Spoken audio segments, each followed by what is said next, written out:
Fala galera, Leandro Cabral aqui, canal 500 Pratas, para mais um vídeo de perguntas que me fazem lá no Instagram. Todos os domingos, 9 horas da manhã, eu venho aqui responder para vocês algumas das principais perguntas que me fazem por lá.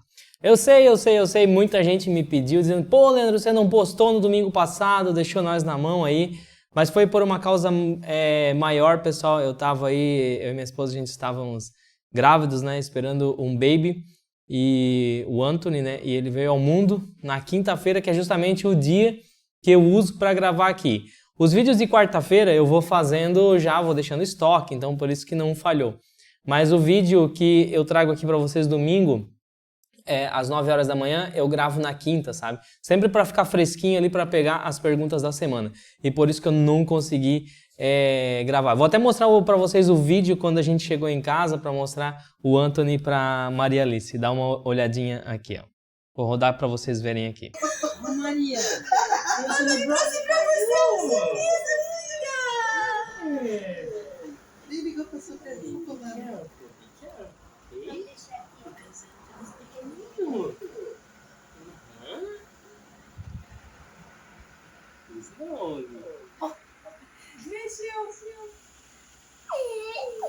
só que essa aqui tá vendo você olhando. It's your brother, O que o Anthony trouxe pra ela? Your brother. Ai, que alegria, pô. Did you like your brother? Hã? É pequenininha a mãozinha dele, né, filha? Você viu? Esse aqui ele trouxe pra você. É isso, pessoal. Então aqui deu pra ver um pouco, né? A Maria, minha filha, tava esperando. A gente ficou aí 2 noites longe dela pela primeira vez. Ela tem 2 anos e meio, e aí agora chegou o irmãozinho. A gente já tinha preparado bastante. E ela ficou muito feliz, assim. Deu pra ver ali, né, no vídeo a expressão dela ao receber ele. Enfim, por isso, vim aqui explicar pra vocês e argumentar o porquê que eu deixei na mão aqui no vídeo do domingo passado, tá? E, feito isso, feita essa introdução, então vamos lá para as perguntinhas de hoje. Então eu começo aqui com a pergunta da Sil. A Sil falou assim, olá Leandro, você pode falar sobre a recompra de ações reduz o free float? A Sil está meio preocupada que a recompra de ações seja uma coisa ruim, né? Tem um lado negativo, Sil, que você já observou, reduz o free float. E isso realmente pode não ser muito bom, principalmente em empresas que já têm o free float menor. O que é free float? A quantidade de ações que está sendo negociada no mercado. Então, imagine uma empresa que 80% das ações está na mão do sócio majoritário, né, do majoritário da empresa, e 20% está negociando no mercado. Então, a gente diz que o free float é de 20%. Quando a empresa recompra essas ações aí, essas ações que estão em circulação tendem a diminuir. Aí o free float pode cair, né, para 19, para 18. E o problema é que quanto menor o free float, menor a importância que a empresa dá para o pequeno investidor, menor o poder de decisão que o pequeno investidor tem dentro da empresa. Uma empresa que é muito diluída, com free float acima de 25, 30, 35%, o peso dos acionistas tem muita relevância dentro das principais decisões da empresa. E a empresa ela fica mais engessada, não consegue tomar muita decisão ali sem que tenha, né, o consentimento do pequeno investidor. Então esse seria o lado negativo. Agora, se a gente for fazer uma análise, né, Sil? Poxa, a empresa, principalmente empresas maiores, ela tem que comprar muita ação para conseguir ter uma redução significativa no free float, senão acaba não acontecendo. Esse seria o lado negativo. Agora, quais são os lados positivos? Tem vários. Primeiro, uma empresa geralmente ela só vai comprar ações se ela está dando lucro, se ela tem caixa, porque se ela não está dando lucro e não tem caixa, não tem por que ela comprar as ações. Primeiro que ela não tem dinheiro e segundo que a própria empresa não acredita, né, no potencial que ela tem, então não compraria as ações, estaria mais preocupada em se livrar, vender as poucas ações que teria ali em tesouraria. Então, esse é um ponto positivo, significa que na maioria dos casos é que a empresa tem caixa. E outra coisa, como eu já falei aqui, se a empresa está comprando, é porque a própria administração da empresa ali, ela acredita no potencial do negócio e aproveita para comprar um pouco dessas ações. Usa esse caixa que tem lá guardado para recomprar um pouco de ações, tá? E aí a empresa acaba fazendo, em alguns casos, um trade interno, né? Porque ela vai lá, recompra as ações dela mesma no mercado, Porque se ela está comprando, ela acredita que a empresa tem potencial, ela pode no futuro revender essas ações e ficar com um lucro aí que trazer de novo esse lucro para o caixa. Então é comum as empresas fazerem aí um trade com as suas próprias ações, tá? Outra coisa, dividendo maior. Por que acontece de o acionista receber um dividendo maior?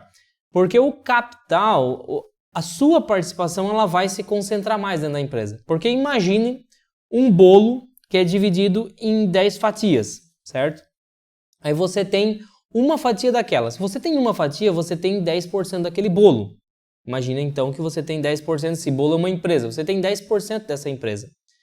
Agora imagina que o dono do bolo, ele tira uma fatia, ele recompra uma fatia, certo?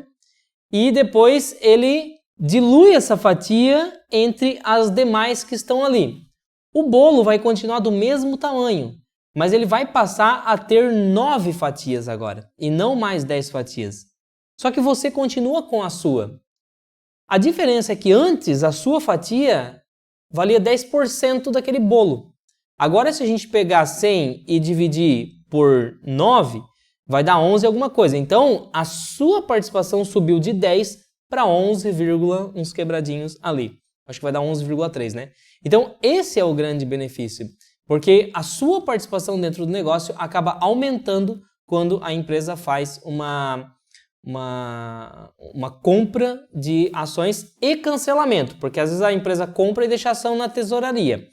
Se ela cancelar, a sua participação aumenta. Quando a gente fala de dividendos, já aumenta imediatamente, porque as ações que estão em tesouraria não recebem dividendos, somente aquelas que estão em circulação. Então só o fato dela tirar algumas ações do mercado são menos ações para distribuir dividendo. Então imagine que uma empresa ela vai distribuir 100 milhões de reais de dividendos, que estava lá no caixa, e ela tem 100 milhões de ações. Cada ação vai receber R$1 em dividendo. Se você tem 1.000 ações, você vai receber R$1.000. Agora imagine que a empresa foi lá e comprou algumas ações da circulação e levou deixou em tesouraria, né? Não cancelou, não fez nada, deixou em tesouraria. Como ela vai distribuir os mesmos 100 milhões de reais, só que agora não tem mais 100 milhões de ações em circulação, tem menos, cada ação que está circulando vai receber mais de R$1 em dividendo. Talvez vai receber R$1,05, R$1,10, depende do quanto ela comprou. Então você vai ser beneficiado com isso recebendo um dividendo maior, porque são menos ações para distribuir o dividendo que será pago, tá? Então veja aqui que são várias vantagens quando uma empresa faz... e tem uma muito importante, a tributação, né? Porque quando uma empresa ela recompra uma ação, então como a divisão está menor, essas ações que sobraram lá, elas tendem a se valorizar. Então você acaba tendo um ganho de capital ali, vamos dizer assim, né? E esse ganho de capital aí você não precisa pagar imposto. É como se a empresa pegasse, você tivesse um lucro com ela e recomprasse mais ações. Só que aí você teria que pagar imposto em algumas situações. E nesse caso não. Então existe também um benefício fiscal aí por trás dessa decisão, beleza? Então eu vejo que temos muito mais a ganhar do que a perder quando uma empresa faz recompra de ações. Principalmente se a empresa já tem um free float alto naturalmente. Então vamos lá. O IZK perguntou assim: há procedimento especial para fazer marcação a mercado ou basta vender com juros mais baixos do que comprou? Olha, basicamente é isso, tá, IZK? Basicamente você vai vender com juros mais baixos do que você comprou. Então, a gente pega os títulos do Tesouro IPCA, você investe lá num IPCA mais 6% ao ano, por exemplo. Cara, agora está pagando 6% ao ano. A hora que ele cair IPCA mais 5% ao ano, você, além de ter ganho já o IPCA mais os 6% ao ano, que já foi prometido na hora que você comprar, como o prêmio variou de 6 para 5, naturalmente o preço do título no momento, ou seja, a marcação ao mercado, vai ter uma valorização. Então, você já poderia vender, que já estaria no lucro aí, você já estaria ganhando mais que IPCA mais 6%. Porque é isso que vocês precisam entender quando a gente investe em IPCA. Você compra agora um IPCA mais 6, por exemplo. Você vai receber IPCA mais 6 lá no vencimento, se você segurar até o vencimento. Agora, se esse prêmio de 6% cai para 5,5%, por exemplo, e você vender agora, você já passou a receber mais que IPCA mais 6, certo? Porque o título valorizou. O contrário também é verdadeiro. Então é isso mesmo, se você pagou IPCA mais 6 e caiu para IPCA mais 5, IPCA mais 4,5, IPCA mais 4, pode vender que você vai ter lucro. É claro que quanto mais tempo você segura o ativo, mais você vai ganhando também com aquele valor inicial que já foi contratado. Então você tem que tomar a melhor decisão aí de tomar a decisão de qual que é o melhor momento para vender. Mas faz sentido o que você falou, tá? Vamos lá, é uma pergunta assim: quais os riscos de investir apenas em fundos imobiliários? Bom, Elma, os riscos é que você concentra em uma classe de ativos só, em uma economia, em um país só, né? Então, fundos imobiliários é uma classe de investimento brasileira. Você está exposto somente ao Brasil, somente à economia brasileira. A gente está falando de uma legislação específica para essa classe de ativos. Você vai estar exposta somente a essa legislação. Caso mude, né, vem algum político lá que não gosta de quem investe em fundo imobiliário, não gosta da classe, não tem patrimônio dele ali, né, pele em risco, ele chega lá e muda a legislação, muda as regras, muda a cobrança de impostos e o investidor de fundos imobiliários pode ficar um pouco prejudicado com isso. Se você só tem fundos imobiliários, você vai sofrer. Outra coisa, a gente está falando de uma classe de investimento somente do setor imobiliário. É um dos melhores setores que existe, um dos mais antigos do mundo, né? Investir em imóveis.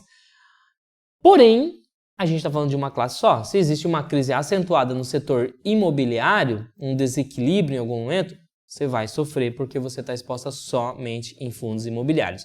Então esse seria o risco. Agora, mesmo assim eu conheço gente que investe só em fundos imobiliários e tem dado muito certo. Por quê? Para que dê errado, tem que acontecer essas coisas que eu falei.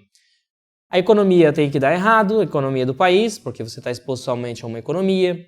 A legislação tem que mudar e desde que criou não teve grandes mudanças que afetassem negativamente a classe de investimento e tem que ter uma crise acentuada no setor de fundo imobiliário. Desde que foi criada essa classe, não existiu uma crise acentuada que realmente impacte. Então, enquanto isso, vai indo muito bem, mesmo quem fez uma carteira só de fundos imobiliários.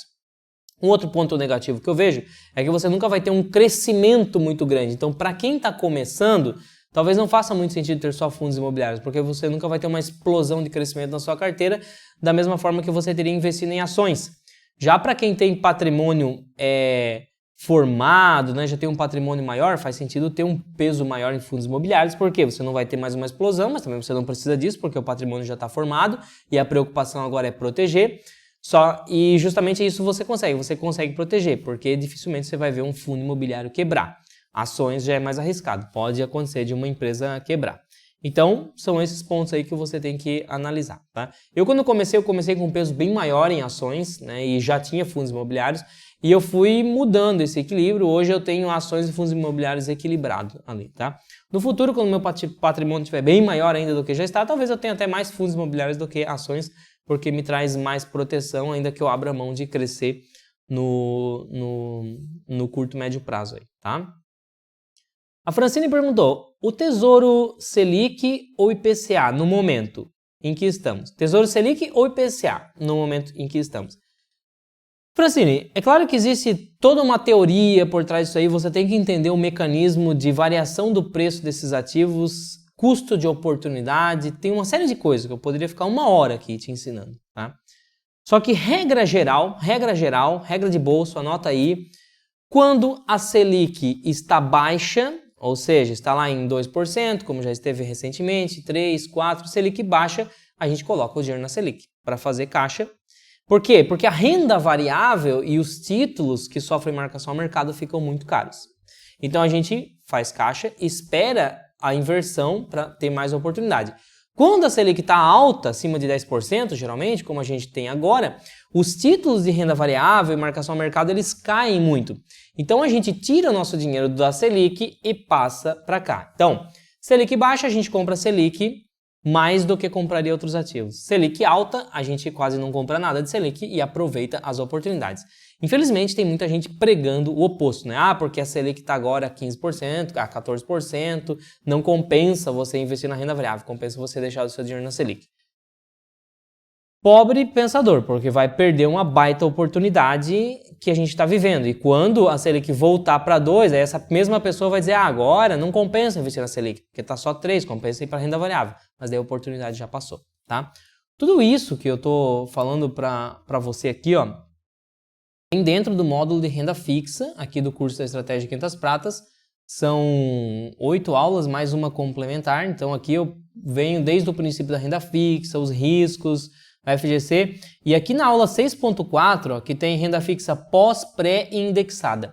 Aqui eu vou mostrar a característica de todas essas aqui e como elas se comportam de acordo com os ciclos da economia. Porque aí você vai decidindo se você vai pesar mais o investimento em pós, em pré ou em indexada.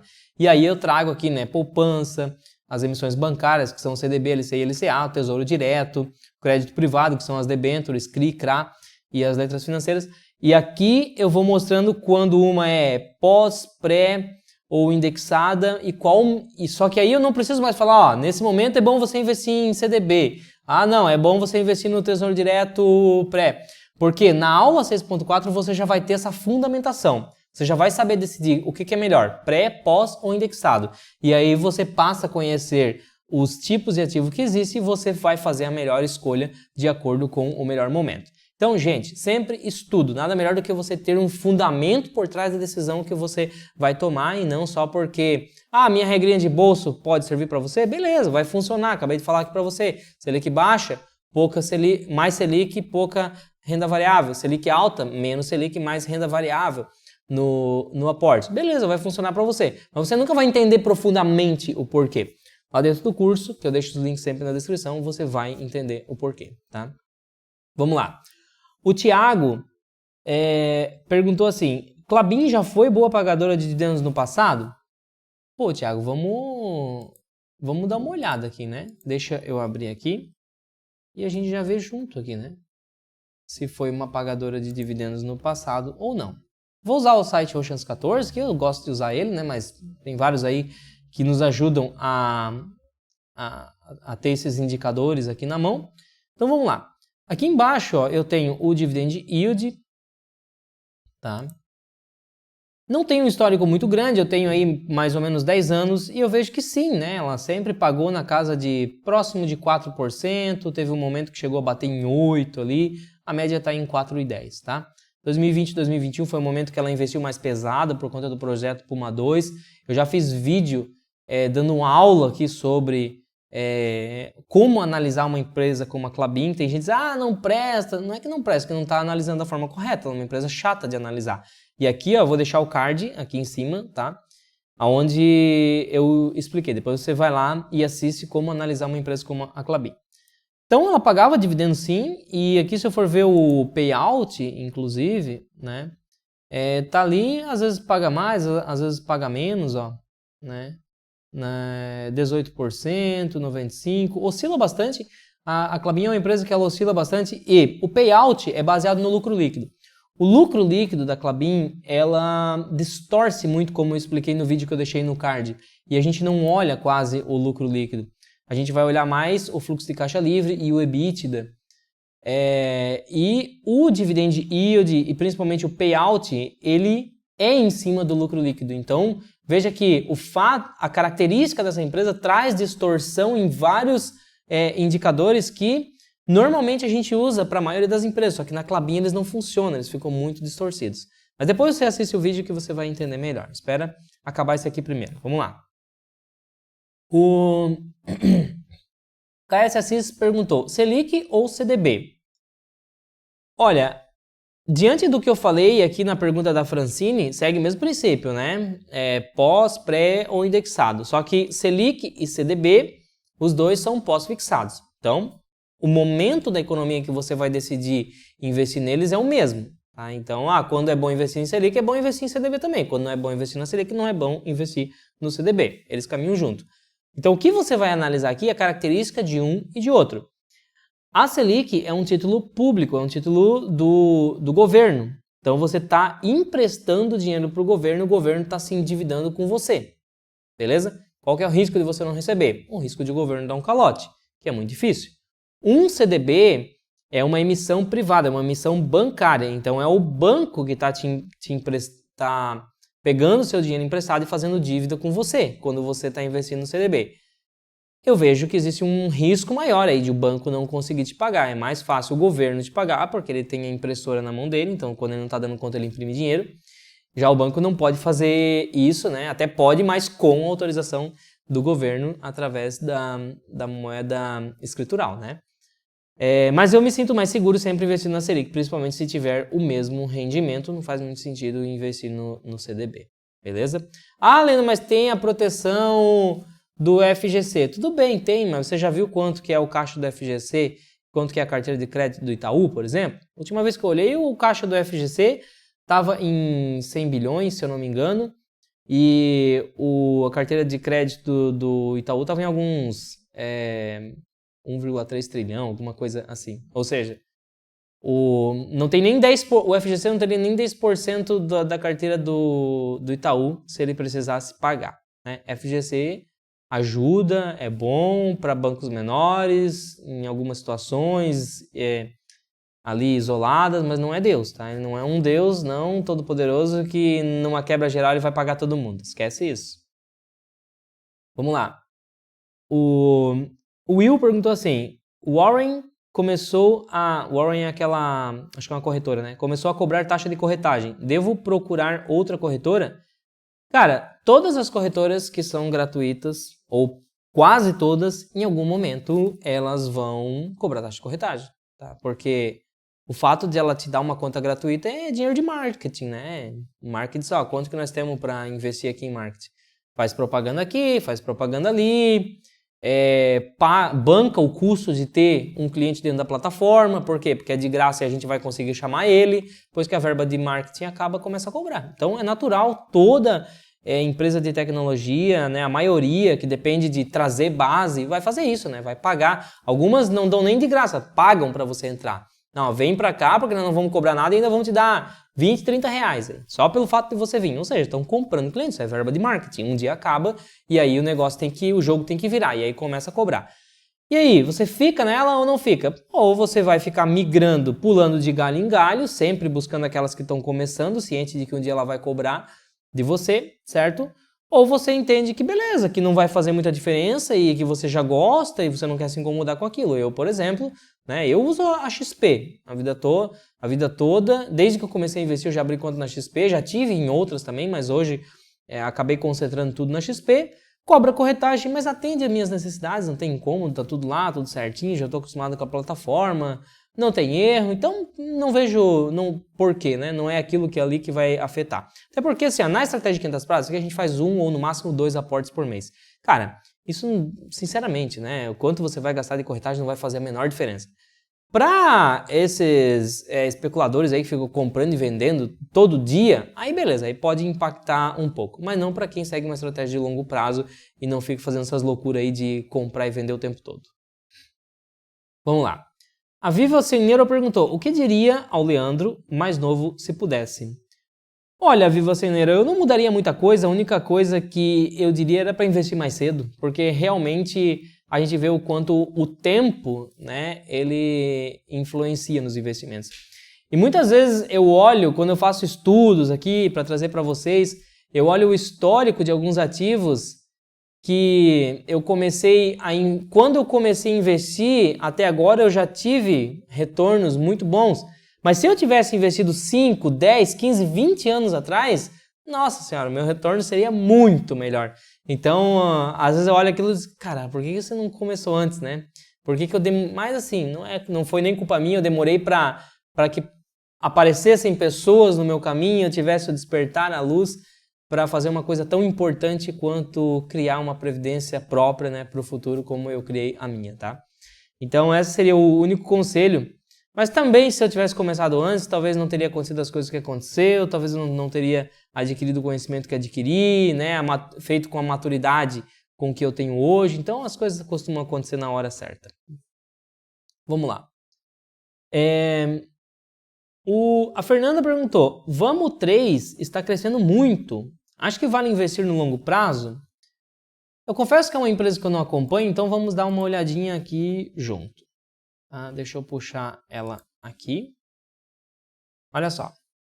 É uma empresa que não tem muito tempo que fez o IPO, né? Faz mais ou menos uns 4 anos. Geralmente o site puxa aqui 4 anos que eles apresentam, depois mais 4 anos. E, cara, realmente tá crescendo muito, né? Quando ela abriu o IPO lá, ó, se foi realmente em 2019, confirma para mim aqui nos comentários, por favor. Se foi em 2019, abriu com 1,2 bilhão, né, de lucro. E agora está com 5,65. É fenomenal, né? O lucro crescendo muito, uma empresa que dá lucro certinho, a margem bem estabilizadinha ali na casa de 12%, 13%, tá? Show de bola. Deixa eu ver se já está pagando algum dividendo aqui. Já está pagando dividend yield também. Enfim, o que a gente vê aqui é muito bom, né? Eu até abri aqui para ver um pouco sobre a empresa. E ela é uma empresa, né, que vende caminhões, máquina. Ela tem três braços aí de negócio, né? Tem a Vamos Locação, que ela faz locação de máquinas e caminhões. Tem a Vamos Seminovos, que também vende, né, caminhões e máquinas seminovos. E tem as concessionárias, tá? E pelo que eu estava dando uma lida aqui, deixa eu ver até se eu encontro. Olha aqui alguns números, né? 15 lojas, 27 concessionárias. Valtra e Fendt, que são marcas de máquinas agrícolas, né?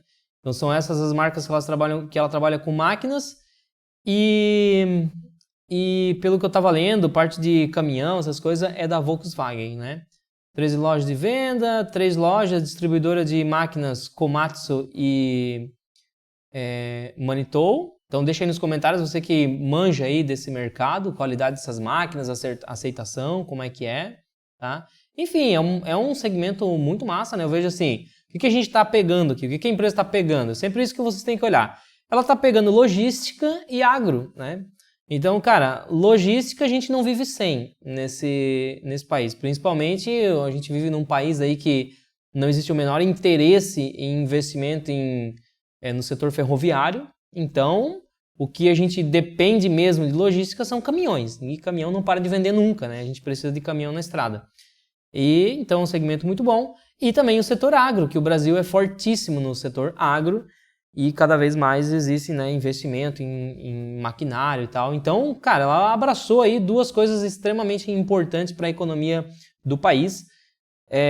Gostei muito do pouco que eu vi aqui, é claro que tem que abrir os relatórios, entender mais o negócio, mas assim, olhando por cima, o que a empresa está entregando e qual que é o segmento de atuação dela, show de bola.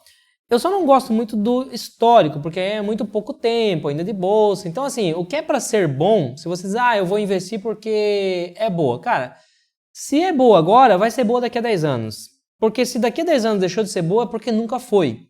Essa é sempre a minha máxima. Então eu não tenho a menor pressa de investir. Eu posso investir agora, posso investir daqui a 2 anos, 3 anos, 4 anos. Prefiro até esperar mais para deixar amadurecer. Mas gostei do que eu vi até agora, beleza? Então um pouquinho aí sobre a Vamos, né? O código dela, Vamos 3. Vamos ver aqui. O Lucas perguntou, vale a pena vender um pré-fixado antes da Selic cair e as ações subirem? Lucas, aí você está fazendo uma mudança de estratégia, porque veja que você tirar o dinheiro do pré-fixado agora e passar para as ações ou passar para os fundos imobiliários é mudança de estratégia, porque eles tendem a valorizar e desvalorizar junto. Tanto um título pré-fixado, um título indexado ao IPCA, né? Um título... uma ação de uma empresa, um fundo imobiliário, todos eles sofrem marcação a mercado, são renda variável. E eles costumam andar na contramão da Selic. Então você está trocando um ativo por outro que eles costumam subir ou cair o preço junto de acordo com a taxa de juros. Então veja que não vai existir um ganho real aí, você tirando de um e colocando para outro, um ganho significativo. Talvez você até perca dinheiro aí nessa troca. O que vai fazer com que... O que tem que ser o fundamento principal da sua decisão, se você tira e passa para a renda variável, para as ações ou não, é a mudança de estratégia. Não, simplesmente eu vejo que não faz mais sentido eu ter pré-fixado e eu quero ter ações. Então você mudou a sua estratégia. Mas por questão de variação de preço, é bem difícil você conseguir ter um ganho aí, né? Fica muito mais fácil você trocar, então, Selic por pré. Selic por ações, pós por marcação ao mercado. Aí sim, fazendo essa manutenção, você consegue acelerar o crescimento patrimonial. Mas você não consegue fazer isso de forma eficiente trocando aqueles que estão dentro do mesmo grupo ali de variação de preço, tá? Então isso que é importante entender. Que também você entende mais profundamente, como eu mostrei ali para vocês na aula 6.4 do curso Estratégia 500 Pratas.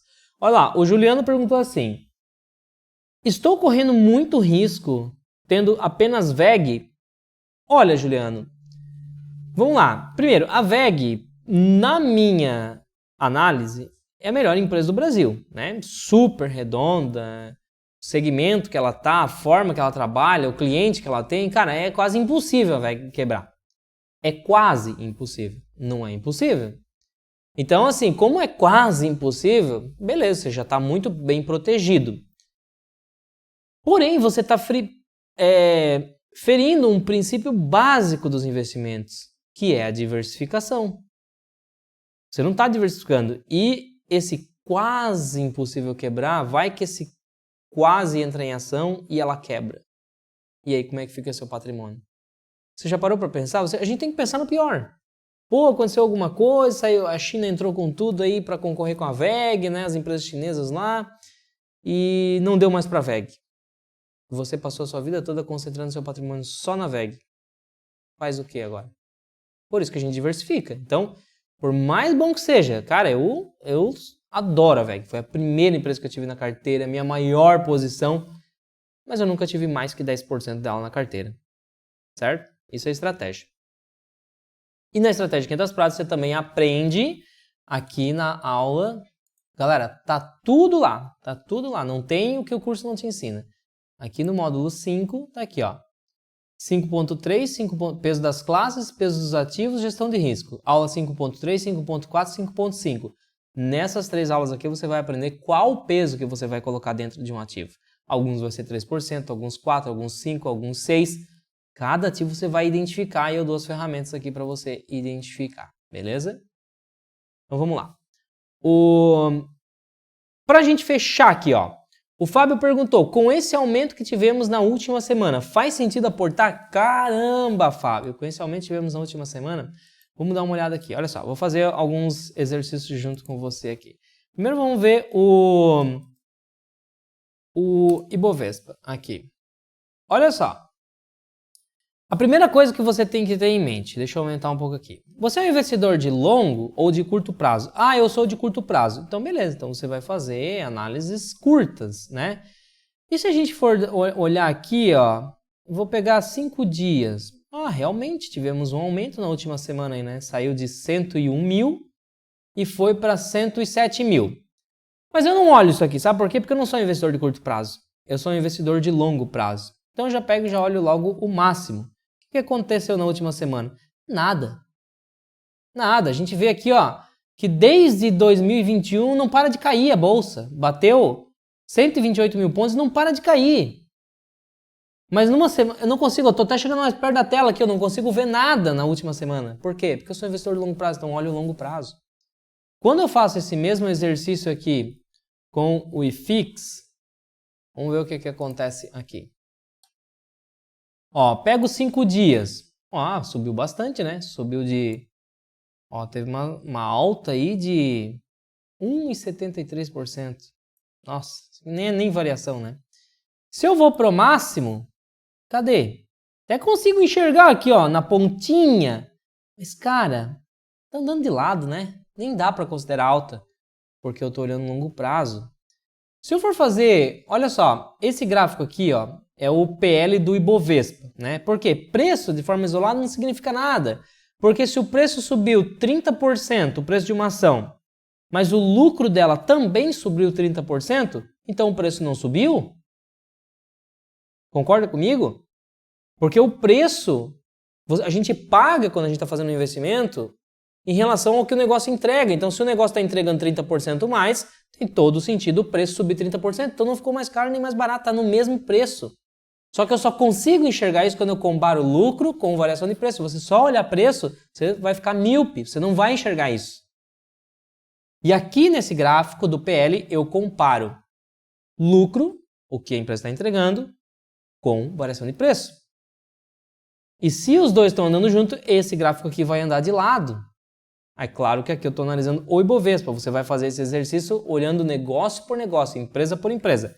Se eu olho no curto prazo, que é o prazo de um mês, existiu uma alta na última semana, realmente o PL saiu de 5,11 e foi para 5,42.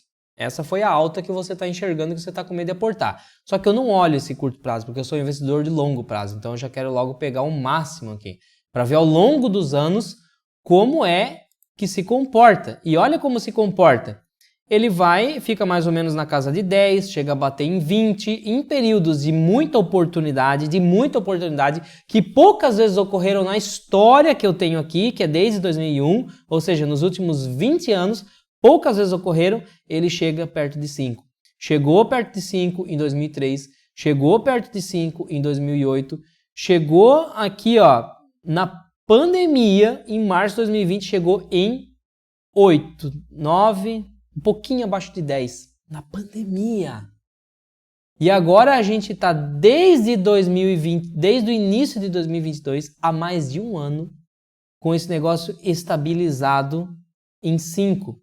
A gente está com mais de um ano segurando a oportunidade que a gente vê poucas vezes acontecer na história. E você vem me dizer que está preocupado com uma alta da última semana. É sério isso? É sério isso que você está falando? Então, sabe o que está faltando para você? Está faltando é isso aqui, ó. Um curso completo como o da Estratégia 500 Pratas que te dê um puta do embasamento para você conseguir enxergar o que realmente você precisa enxergar. Quando você se tornar aluno 500 Pratas, que o link está sempre na descrição, você vai ter acesso a esse ambiente aqui. São 141 aulas, 38 horas de conteúdo, todo o curso está sendo atualizado. Nesse momento a atualização está aqui, ó. Fundos imobiliários, terminando fundos imobiliários já vou atualizar o módulo de ações e por aí vai. O curso aqui está dividido, eu divido ele praticamente em 4 partes. Nos primeiros módulos é básico do básico para quem não sabe nada. Depois, mais alguns módulos, já é mais intermediário, você já vai conseguir tá pronto para investir no Brasil. Avançou um pouquinho mais, você vai estar pronto para investir no Brasil e exterior. E aí continuamos avançando conteúdo mais aprofundado, que é só se você realmente gosta muito da coisa, né, e quer conhecimento mesmo, aí você vai. Então o curso pega na mão lá desde o iniciozinho e vai avançando até você se tornar um baita de um investidor. Meu nome é Leandro Cabral, esse aqui é o canal 500 Pratas e eu te vejo na próxima aula. Fui!